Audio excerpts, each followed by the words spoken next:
Very good morning, students.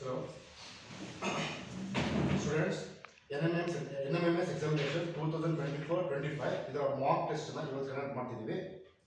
ನಿಮ್ಮೆಲ್ಲರೂ ಕೂಡ hall ticket ಕೊಟ್ಟಿದ್ದಾರಾ? ನಾನು ನಿಮಗೆ ಈಗ ಹೋಮ್ ಶೀಟ್ ಸಪ್ಲೈ ಮಾಡ್ತೇನೆ.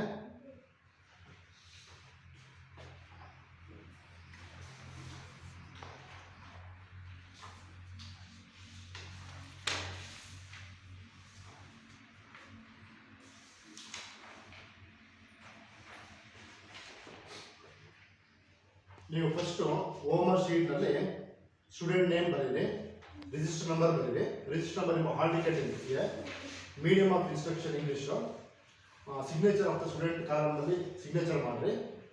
ನೆಕ್ಸ್ಟು ಎಲ್ಲ ಆನ್ಸರ್ ನೋಡ್ಕೊಳ್ತೀರಿ. ನಿಮಗೆ ಕ್ವಶನ್ ನಂಬರ್ ಕೊಡ್ತೇನಂತೆ. ನೋಡಿ, ಮಾಕ್ ಟೆಸ್ಟ್ನಲ್ಲಿ ಒಟ್ಟು 50 ಕ್ವಶನ್ಸ್ ಇದೆ. 15 ಮಿನಿಟ್ಸ್ ಟೈಮಿಂಗ್ಸ್ ಇರುತ್ತೆ, ಆಯಿತಾ? ಜಸ್ಟ್ 10 ಮಿನಿಟ್ಸ್ ಎಕ್ಸ್ಟ್ರಾ ಸೇರಿಸ್ಬಿಟ್ಟು 1 ಅವರ್ ಟೈಮ್ ಇದೆ. ಆ್ಯಕ್ಚುಲಿ 15 ಮಿನಿಟ್ಸ್ ಅಲಾಟ್ ಮಾಡಿದ್ದಾರೆ, 10 ಮಿನಿಟ್ಸ್ ಎಕ್ಸ್ಟ್ರಾ ಸೇರಿಸಿ 60 ಮಿನಿಟ್ಸ್ ಇರುತ್ತೆ. 50 ಕ್ವಶನ್ಸ್ ಅಂತ ಮಾಡಬೇಕಾಯ್ತಾ? ನಿಮಗೀಗ ಕ್ವಶನ್ ಪೇಪರ್ ಕೊಡ್ತಾ ಹೋಗ್ತೀನಿ.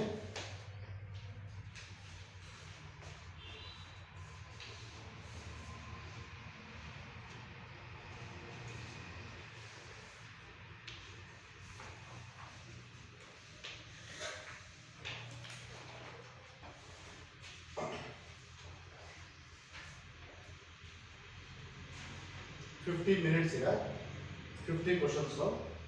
10 ಮಿನಿಟ್ಸ್ ಸ್ವಲ್ಪ ಪ್ರಿಪರೇಷನ್ ಓದ್ತಿಗೋಸ್ಕರ.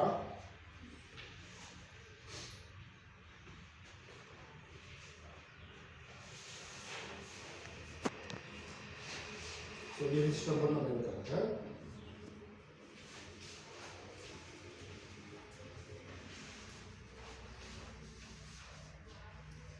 ರಿಜಿಸ್ಟರ್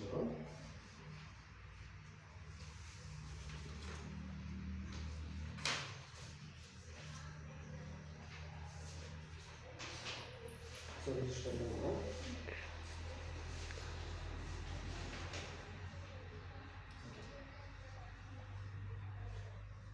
ಫಸ್ಟು ನಿಮ್ಮ ನೇಮು, ರಿಜಿಸ್ಟರ್ ನಂಬರು, ಸಿಗ್ನೇಚರು ಅದನ್ನು ಕಂಪ್ಲೀಟ್ ಮಾಡಿಕೊಂಡು ಆಮೇಲೆ ಕ್ವಶನ್ಸ್ ಓದಿ ಆನ್ಸರ್ ಸ್ಟಾರ್ಟ್ ಮಾಡಿ. ಜಸ್ಟು 60 ಮಿನಿಟ್ಸ್ ಇರುತ್ತೆ, 50 ಕ್ವಶನ್ಸ್. ಓಕೆ, ಸ್ಟಾರ್ಟ್ ಮಾಡಿ.